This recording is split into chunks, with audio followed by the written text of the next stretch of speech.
Flack math! Give me some math and I'll give you some flack. Flack math!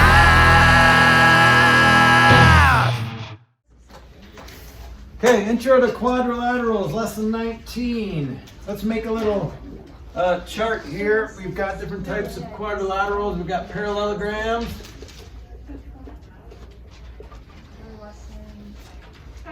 We've got properties. Here's the properties.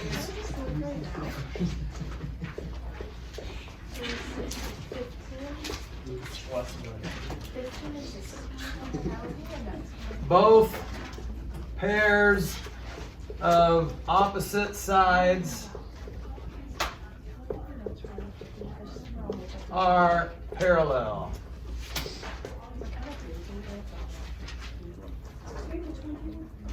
Okay, this is really the definition of a parallelogram. A quadrilateral whose both pairs of opposite sides are parallel. Okay, this is how you spell it. I don't believe in spelling things. That's why you would like this spelling. Sad. So 2 big lines dash gram. That works for me. Technically, that's parallelogram. Okay. So you might have to add a little parallelogram. I'm getting life hurts. Parallelogram. Parallelogram. Oh, Okay, next one is a kite. We briefly talked about this. that's good. What do you mean? This is 2 pairs of consecutive congruent sides. So consecutive sides that are congruent. Why did Okay. I not do lesson 16? Oh, wow. This must be a good student. So far, so good. Yeah, absolutely. And we can, we're gonna do a little column of examples here. And this is how you would denote that something is parallel with little arrows. And so obviously the side with 1 arrow is parallel to the side with 1 arrow.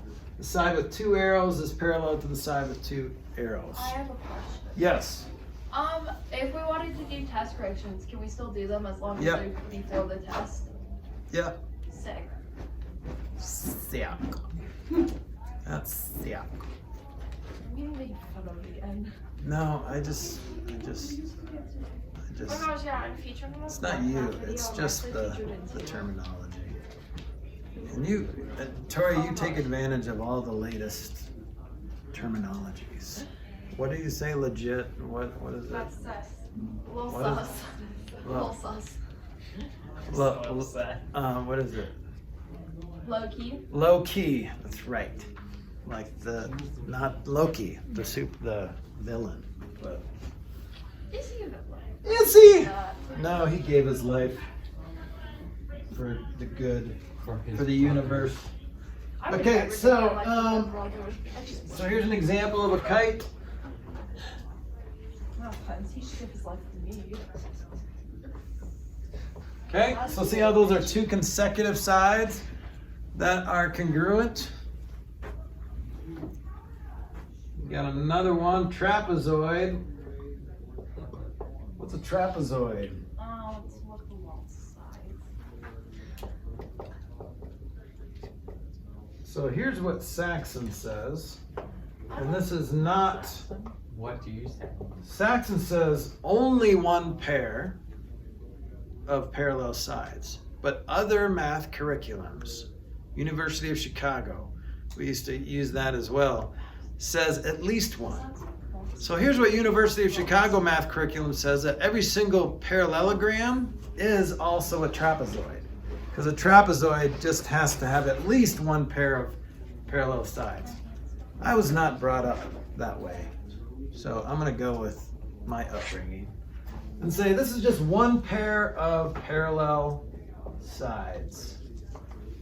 So not at least 1 pair, because every parallelogram would be a trapezoid in that case. Just one pair. Saxon says exactly one, no more, no less. Okay, now here's one that is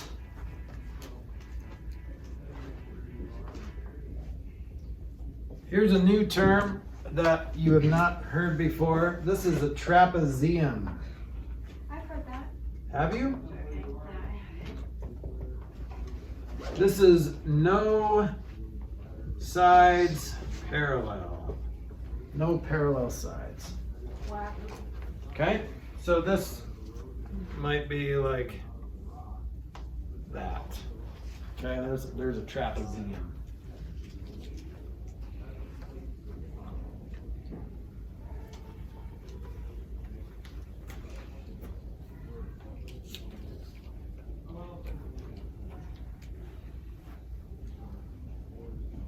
Okay, so there's a little offshoot of parallelograms, different subcategories of parallelograms, okay? One is a parallelogram with 4 right angles. What's that called? Parallelogram with 4 right angles. Think a little bit more broad, Tristan. A regular rectangle? A rectangle. That's just a rectangle. Now, a square is a parallelogram with 4 congruent, or is a parallelogram with 4 right angles and 4 congruent sides. So it's a regular. So a square, which we'll put that next, or last, square is a parallelogram, 4 right angles, 4 congruent sides. And then what's the one in the middle? So we got a square, which is 4 right angles and 4 congruent sides. A rectangle is 4 right angles. So what's the one with 4 congruent sides, but not necessarily right angles? Rhombus? Rhombus, that's right. So a rhombus, I was gonna say, but it can have right angles, right? yeah, a square is a type of rhombus. Sick, that's what I thought. I know, it's so sick. Why is it called? Parallelogram with 4 congruent sides. But a square is a rectangle, and a rhombus had a baby and the square came out. Well, not of the baby. That was the baby. Okay?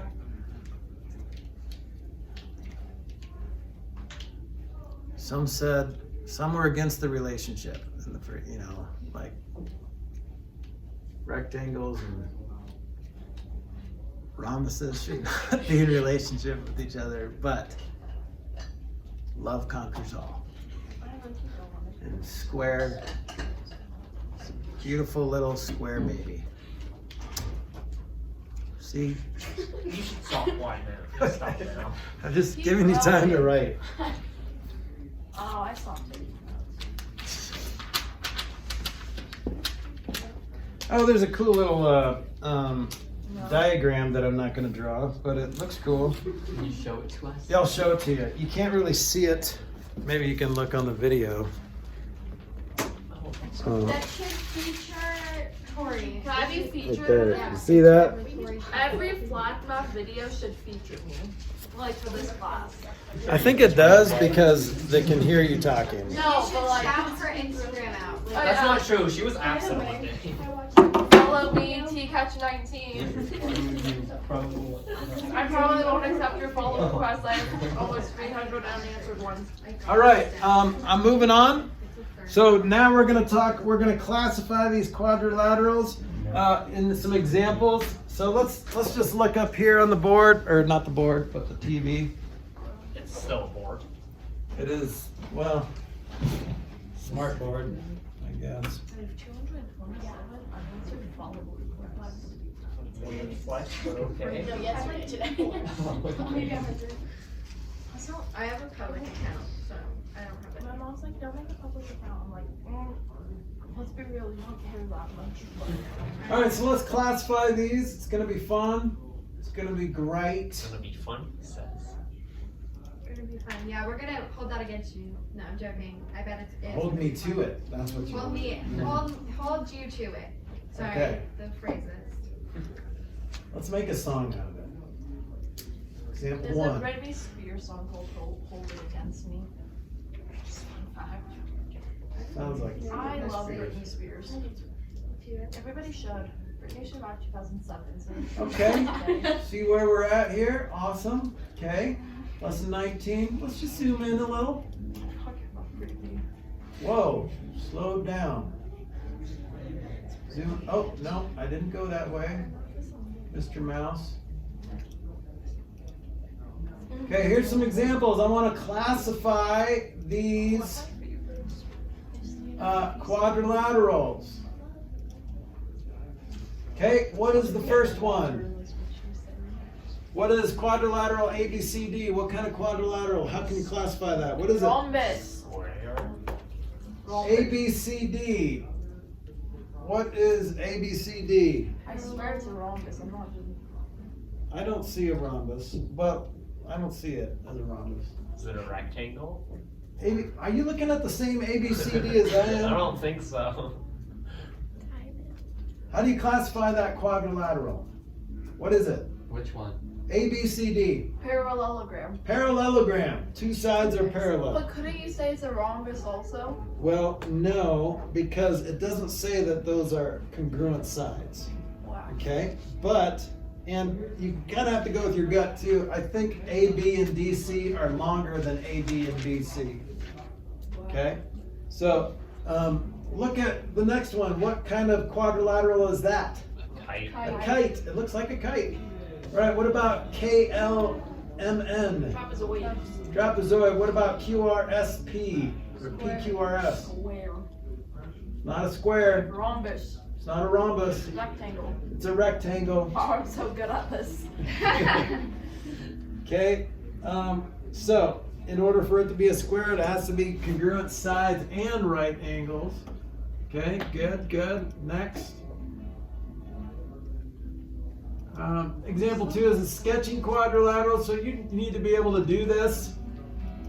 It can be a little tricky, especially trying to draw parallel lines, just sketching them, but do your best and denote accordingly. So this nice little rhombus here, you can kind of tell that they're parallel, but it doesn't have to be parallel because it's impossible to draw a rhombus with 4 congruent sides and for the opposite sides not to be parallel. Okay, so that's doable. All right, moving on. Drawing a rectangle. Basically, how you draw something is all in their definition. So a parallelogram, you just have to draw a quadrilateral where the opposite sides are parallel. Trapezoid, just one pair of the opposite sides is parallel. Okay? All right, next.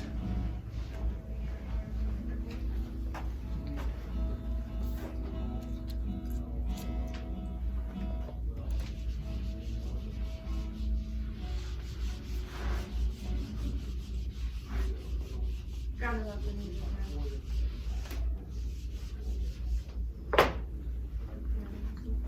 All right, and a rectangle has a base and length of B and H, then its area is BH. Okay, area. This is Math 7 stuff. It's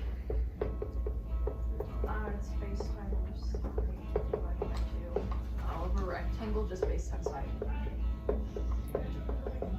Okay, so base times height. What about a square? Same thing. Yep, same thing, but you can simplify it a little bit because the base and height are the same, Times right? height. So it's just one of the sides, it doesn't matter which one, and you just multiply it by itself because base and height are the same. Or you could say B squared, I guess you could say, or H squared. But they use S because in a square, anything could be the base and anything could be the height. Okay, so it's just one of the sides squared. All right, finding perimeter, just add up the sides. I'm not gonna waste too much more of your time with this stuff that you already know. So let's move on to lesson 20.